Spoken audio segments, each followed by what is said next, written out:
overall, looking at the attacking prowess of Arsenal, how concerned would you be today that they didn't really create anything? Well, I think it's Craig mentioned that some players were missing, and that's a reality. And in fact, you have also some players that we see less than at the beginning of the season. I'm thinking about Saka. The second half, he was absolutely invisible, and that's something Arsenal cannot afford. We don't have the Martinelli that we have. Of course, Odegaard wasn't there, and Nketiah was quite absent today.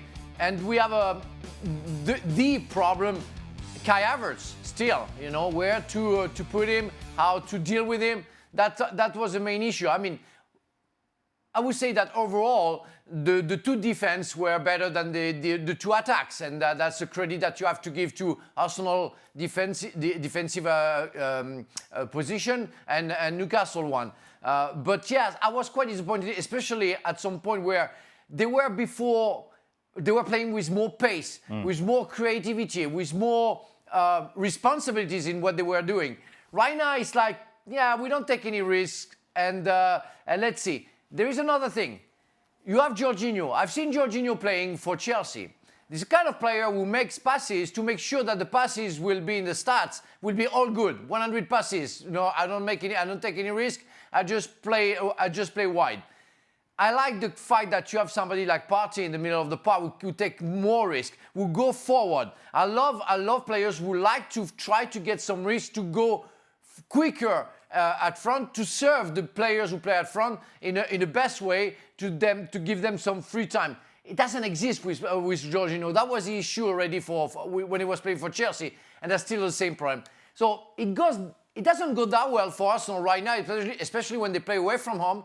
And we already saw that when they played against Chelsea. They were fortunate that Sanchez put them back into the game, but they should have lost against Chelsea already. He's the type of player, Jorginho, for me, at this stage of his career, that comes on 70, 75 minutes to shore a game up. Right. Keep the ball, talk to the players, use your experience, keep it simple and tidy. But I totally agree with Frank, and I know Partey's not been available. I think he would take a big load off Declan Rice. I think Declan Rice is having to do too much because Jorginho is a ball player but not a great defensive midfielder. You know, puts himself in position, but he's not that physical. I think Partey's a terrific player. I know he's had his problems, but I do think that would be a better balance in the midfield. But once again, for the majority of the game, I thought Rice is looking like, I know he played in the team that lost, but I think he's looking like the 100 million plus player that he is. I mean, he just gets forward, makes tackles. But yeah, Arsenal, they're going to have to find some form, find some consistency. And I think I might be wrong in some of the stats. I think they had one shot on target or something like that. So that tells you the Jesus injury problems are a problem. I said this to you the other day. I like Eddie Nketiah, good player.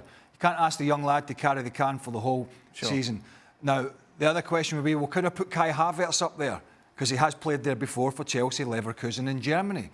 But he's not giving anybody any confidence. So then you're saying, well, if we can't rely on Gabriel Jesus to be fit on a regular basis, do I have to go back to the board and say, we need to go and spend in January again? So there's already a lot of stuff to think about for Mikel Arteta before we're even at Christmas. So hardly an ideal start to the season.